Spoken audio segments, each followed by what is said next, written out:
This could be the biggest change in airplanes in decades. A company you have probably never heard of is building a new jet that looks nothing like the planes we fly today. It's called a blended wing body, and it's a big deal because it can cut fuel use by nearly 30%, carry more passengers with less cost, and even make flying quieter. Boeing and Airbus spent years avoiding this design, saying it was too risky. But this company, Jet Zero, has the money, the engines, and the partners lined up, and in just 2 years, this strange-looking plane is supposed to fly for real, the weird new jet shape. So what exactly is a blended wing body? To understand why this design is so weird and yet so powerful, think about what airplanes have looked like for almost 100 years. They have all followed the same basic formula, a long tube that carries passengers or cargo, with wings sticking out from the sides. That tube and wing design has been the standard since the dawn of modern aviation. It works, it's safe, and airports around the world are built for it.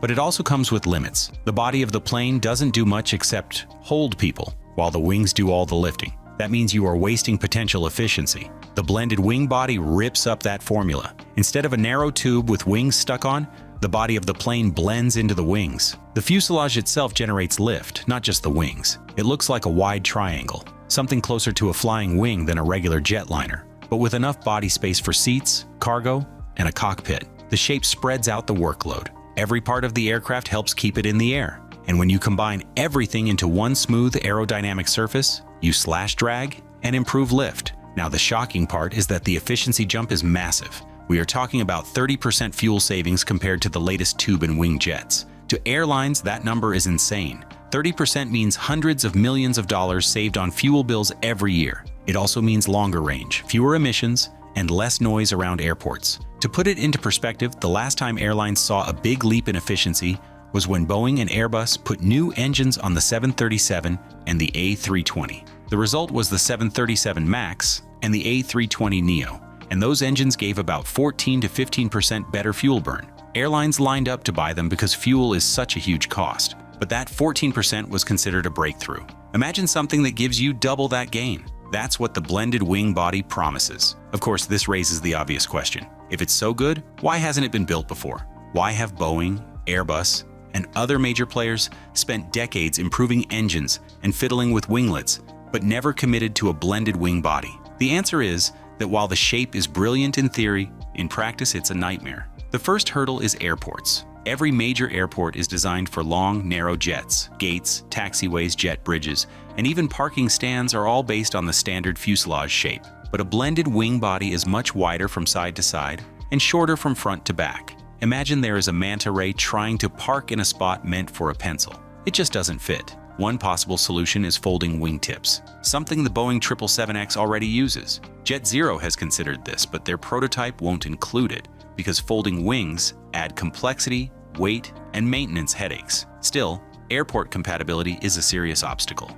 Airlines cannot buy planes that don't fit the infrastructure. Then there is the pressurization problem. A tube is not just easy to build. It's perfect for withstanding cabin pressure. That's why pressurized containers, from scuba tanks to fire extinguishers, are always cylindrical. Pressure is distributed evenly in a round shape. A blended wing body cabin, on the other hand, is wide and irregular, with odd curves and angles. Pressurizing that safely for decades of use has always been tough. You would need heavier materials, thicker walls, and reinforcement to prevent cracks and fatigue. That adds weight, which cancels out the efficiency gains. But now materials science has caught up. Carbon fiber composites are strong, light, and resistant to fatigue. They can be molded into complex shapes without the weaknesses aluminum would have. That means pressurizing a weirdly shaped fuselage is finally possible. Without composites, the blended wing body would still be just a cool drawing on paper. With them, it becomes a real option. Even so, manufacturing is still a major headache. Airlines never just want one size of plane. They want families, small, medium, and large versions of the same design,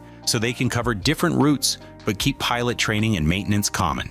With a tube, that's easy. You can just stretch or shrink the fuselage by adding sections. Boeing did it with the 737. Airbus did it with the A320. The result is a whole family of jets with the same basic design. But you cannot just stretch a blended wing body. Each size would need its own custom molds, tooling, and assembly lines. That means huge costs and massive complexity. This has been one of the biggest reasons major manufacturers stayed away. Jet Zero thinks it has solved this with a very clever patent. Instead of one giant fuselage, their plane is built from modular rectangular sections, almost like Lego blocks. Each section has a door at the front, and by adding or removing sections, they can make different versions of the aircraft without rebuilding everything from scratch. That modular approach also helps with safety because regulators demand that exits be spread across the cabin. On a wide blended wing body, evacuation could be tricky, but Jet Zero's layout means no passenger is too far from a door. It's a smart way of addressing both production and safety challenges at once. Still, there is more drama here. Because even if Jet Zero builds a prototype that flies, the road to production is brutally expensive. Designing, certifying, and manufacturing a brand new jet costs billions of dollars. Estimates suggest it could cost between $7 and $10 billion to bring a blended wing-body airliner to market. That's an amount only giants like Boeing or Airbus usually attempt, which makes it incredible that a startup is even trying.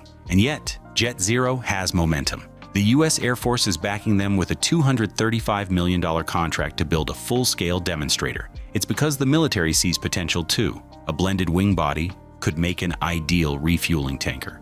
More efficient, longer range, and harder to spot on radar thanks to its smooth underside and engine placement. The Air Force has been looking for a next-generation tanker, and Jet Zero's design could be the answer. All of this builds suspense. On one hand, there is an aircraft shape that could revolutionize commercial and military aviation.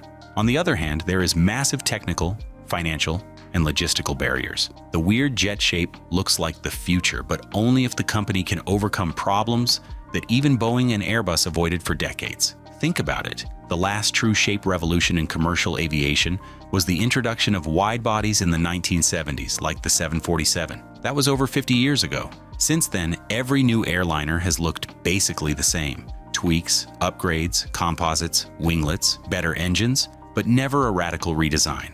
If Jet Zero succeeds, it would be the first real change in passenger aircraft design in half a century. That's why the excitement is so strong. This is a chance to rewrite the blueprint of modern aviation.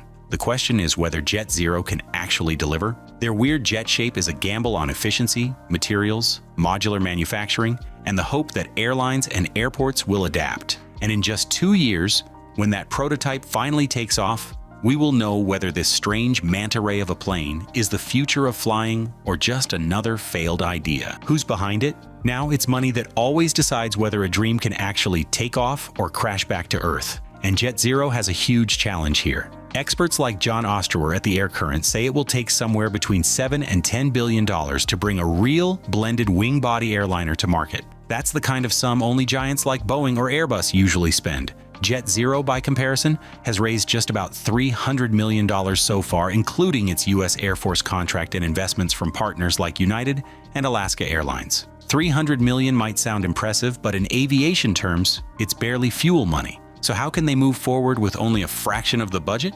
The answer is that they are not trying to build a polished, airline-ready aircraft yet. Jet Zero's first project is a demonstrator, a full-size prototype that proves the concept without carrying the financial weight of a production model. This is not unusual. Boeing did the same in the 1950s with its Dash 80, a testbed that later evolved into both the KC-135 tanker and the 707 jetliner. Jet Zero is taking a page out of that playbook, hoping its demonstrator convinces investors and customers to fund the next stage. And this is where it gets even more interesting. The actual construction is in the hands of Scaled Composites, a legendary experimental aircraft company now owned by Northrop Grumman. If the name doesn't sound familiar, their work might. They built Spaceship One, the first private spacecraft to reach space, and the enormous Stratolaunch aircraft, the world's largest wingspan plane. They thrive on strange, radical designs, which makes them the perfect partner for Jet Zero. If anyone can make this manta-shaped jet fly, it's them.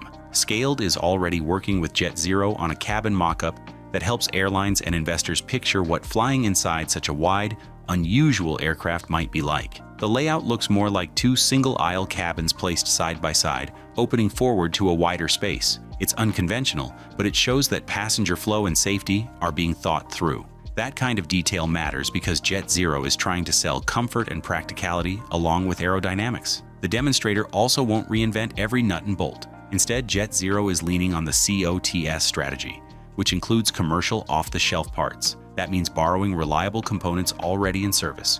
For example, the prototype will use the main landing gear from an MD-11, the nose gear from a 757, avionics from Garmin, a throttle quadrant from a 787, and pedals and flap handles from a Gulfstream G650. Even the cockpit controls follow this approach. JetZero wants modern active side sticks, so they are sourcing them from BAE Systems, with matching flight control computers from Thales. Mixing and matching like this keeps costs down and speeds up the build. For a prototype, that's exactly the point. And that brings us to the heart of the matter: engines. Making the prototype JetZero chose the Pratt & Whitney PW2040, which is a workhorse engine from the 1980s that still powers Boeing 757s and military C-17 transports. It may not be cutting edge, but it's reliable and proven. Even better, Delta Airlines donated 2 of them plus a spare to get the project off the ground. For a demonstrator, it's a perfect match. There is enough thrust, well-understood performance, and already supported worldwide.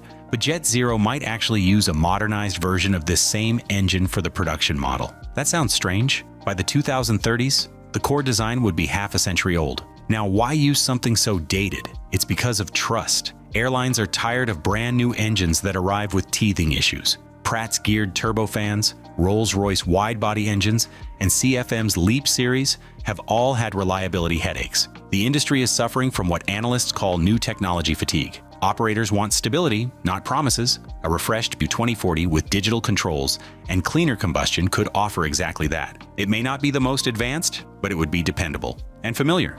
And for the US Air Force, which is already flying thousands of these engines, it's almost ideal. Of course, Rolls-Royce and Pratt are also pitching newer designs, like the UltraFan or the PW1000G geared turbofan, and JetZero may eventually offer multiple options. But early on, going conservative might reassure airlines that are already nervous about betting on such a radical airframe. That's JetZero's balancing act. Pair a bold, futuristic shape with safe, proven systems and engines. The airframe will make headlines. The hardware under the hood will make airlines comfortable enough to sign on. And if the prototype flies as planned in 2027, we will finally see if this strategy can carry the weirdest new jet shape into the skies for real. Now tell us, would you step inside a jet shaped like this? Tell us in the comments. We want to know what you think. And before you go, don't forget to hit that subscribe button so you never miss the latest aviation updates. We will keep you in the loop. Goodbye for now.